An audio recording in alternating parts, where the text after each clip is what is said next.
Hi, in this video, I'll be going through an application of group theory in the context of basic number theory. So what we'll be showing at the end of the video will be how you prove number theory results using the ideas of group theory. And why do we study this? It's because the integers form a group under addition, so it must have certain group properties that we can make use of that can help us understand the integer group better. And so let's first start off with some basic notions of integers that we are familiar with, such as the well-ordering principle of the integers. So if you just take a non-empty subset of the natural numbers, then there will be a minimal element. We also define what does A dividing B means. It means that there is an integer C such that B equals to AC. And we like to note that A divides B if and only if the absolute value of A divides the absolute value of B. And we have the division algorithm, which states that for any AB there exists unique P and Q such that A equals to B QB plus R, but R must lie within 0 to B. And so the Q here is the quotient and the R is the remainder. The proof of this, you can check out my discrete math video. But these are just basic notions so they're like the preliminaries that we assume that you have. And for number 3, we say that D is the greatest common divisor if it's a common divisor between A and B, meaning it divides A and it divides B. And for all other common divisors E must divide D. And we say A and B are relatively prime or co-prime if the GCD is 1.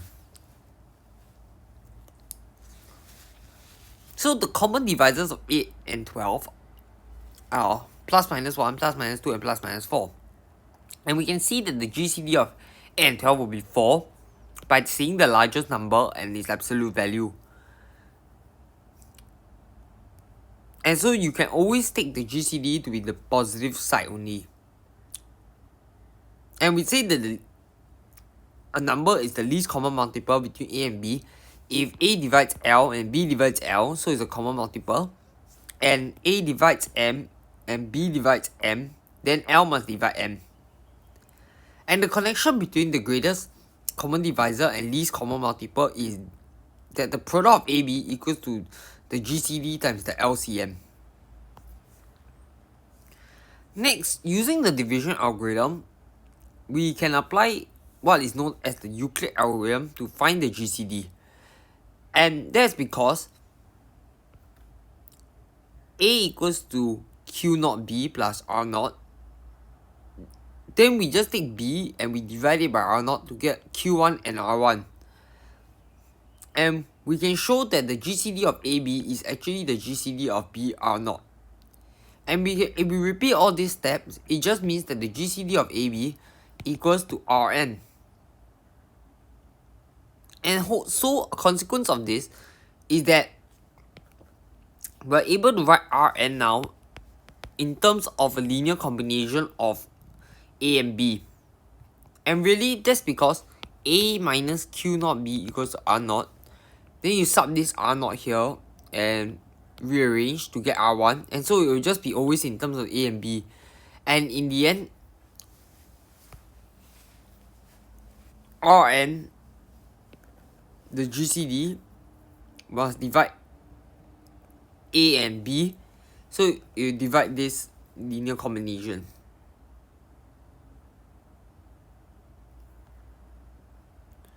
And then we define what an element is prime to be. So it's prime if the positive divisors of P is 1 and P only. So it must also be larger than 1 by definition. And so some integers that are not prime, that are prime is 2, 3, 5, and 7, and so on. And those that are not prime are known as composite, and they are like examples 10, 12, 14. And we're able to show an important property known as Bezold's lemma, that if P divides AB and P is prime, then either P divides A or P divides B. And really, we shall just do the proof on the fly. So if P divides A, then we are done. So we suppose P don't divide A, and we want to show P divides B. So P dividing A, not dividing A, and P being prime means that the GCD of P and A must equals to 1. Since the only divisors of P and is 1 and P, but P don't divide A, so 1 must be the GCD. And this really just means that you can find a linear combination Px plus Ay equals to 1, and then you just multiply it by B throughout. So you get this. And we know that AB is divided by P, so this is actually just P times M times Y. And this really just implies that P you can take out. So this My equals to B. And so P divides B. And we're done. So this is a defining property of primes in ring theory. And for integers, we can break them into unique product of primes, and this is known as the fundamental theorem of arithmetic. And so we can say that the GCD is actually of A and B is when you have the common primes out, then we just take the minimum of them. Next, we move on to defining the congruence classes, which is the integer modulo n. And this really is an example of a quotient group that we'll talk more about in subsequent videos. And this integer modulo n is defined by n dividing b minus a. And then we just say that a is related to b in this sense. And so we can form the quotient, the congruence classes of a plus n, a plus minus 2n, and so on. Because when you take this now, you minus away a, then it's a multiple of n. And so that satisfies this property. So basically you are saying that your integers can be split into the form of this equivalence class. And so you can also show that there's only n distinct equivalence classes, and once you repeat more than n, then you result in the same equivalence class. And really that's because there are only n possible remainders of when you divide by n. And when you have this set now, you can define operations on them. And we define the modulo addition as the following, and modulo arithmetic multiplication like this. So we just need to take the remainder of a divided by n and remainder of b divided n, and we just say that is the remainder of a plus b divided by n. Similarly for multiplication. And so, but the problem now is, like integers, you don't get a multiplicative inverse when you just do usual multiplication. And so what's important is we need to take a subset of this z divided by nz. So z divided by nz already forms a group under addition, like z. But like the integer group, it doesn't form a group under multiplication. However, there is a special case. Because in integers, you definitely cannot divide to get fractions. So in this case now you need to, but when you have only dealing with remainders, you are able to take its inverse, because if you take a subset such that there exists a number inside such that a times c equals to 1, it is possible. And we can actually just show that this set of invertible classes is precisely the sets where A and N has a GCD of 1, so they are co-prime. And really that's because the GCD equals to 1, meaning you can write as a linear combination. And this is if and only if now you mod n it, AX equals to 1. So you're done. So now you can see actually the modulo classes now can both form a group in addition, and when you take a subset, you're able to form a group under multiplication. So for example, Z mod at 9, the set of invertible classes is 1, 2, 4, 5, 7, and 8. And the inverses will also lie within this set because it's a group. So under group operation, the inverses must also lie within the set itself. So it's closed. And you can actually use the Euclidean algorithm to give you an efficient way of calculating the multiplicative inverse. Because what you want to do is in the end write it as a linear combination which equals to 1.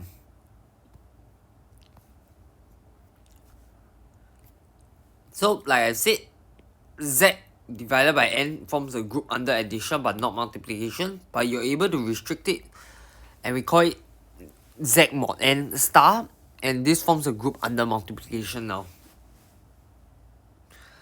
So with these preliminaries out of the way, we're able to now show the proof of two theorems that made use of this group theory knowledge. And it very simplifies proof where if you were to compare it with the number theory aspect proof of it. And one of them we shall now do is the Euler theorem. And before that, we shall define the Euler torsion function. And this really says that the Euler torsion function is defined to be the number of positive integers that are co-prime to n from 1 to n. And so you can see for phi of 12, it equals to 4, since the only integers co-prime to 12 is 1, 5, 7, 11. And similarly, you can see for the rest, where n equals to 1, 5, 6, and so on. And if we know that p is prime, then of course every number below it is co-prime to it. So the phi of p will equal to p minus 1. And this is actually saying that because you are taking all the co-prime numbers, you're saying that the phi of n is actually the order of this group. And if you remember the order is the number of elements in the group. And since this number of elements is the integers co-prime to n, this is the order of this group. The Euler function is the order of Zn star. And so we shall now state in Euler's theorem, and that if A and N are co-prime, then we take A to the power of phi of n, and phi representing the Euler torsion function. This will just be 1 mod n. So how do we prove this? Well, we know that A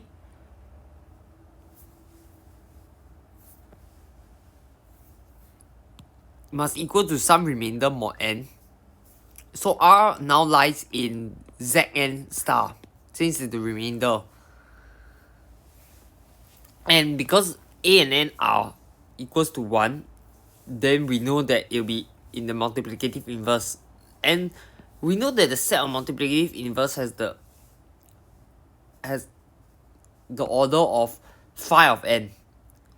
And so, by the properties of group, since R lies inside the group, R to the power of the order of the group will be equals to 1 in the group here. So it's actually just congruent to 1 mod n.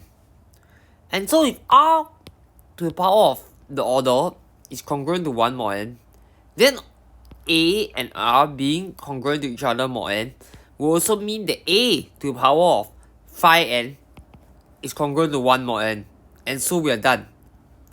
And really, this is a very clear and precise way to proving the Euler theorem, and it just makes use of basic group theory knowledge. And next we have a corollary of it, which is Fermat's little theorem, and it states that if P is prime and P don't divide A, meaning this is just saying that the GCD of A and P equals to 1, which means they are co-prime, so it's fulfilling this condition already of Euler's theorem. Then we already know that the phi of P would be P minus 1. So A to the power of P minus 1 is mod 1, is congruent to 1 mod P. And so now you know what is the Euler's theorem and the Fermat's little theorem, and by using group theory, you're able to prove it.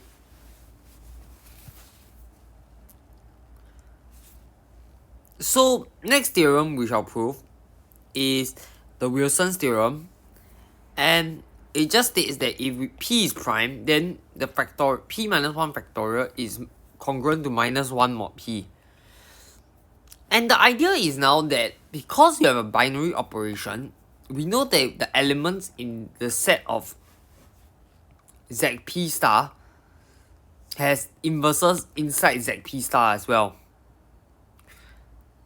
And so these elements can get paired up together, those that have inverse. And those that are not paired up are those that are self-intervertible only, meaning the element x squared is congruent to 1 mod P. But we already know that if x squared is congruent to 1 mod P, there is only two possibilities. Either x equals to 1 or x equals to P minus 1.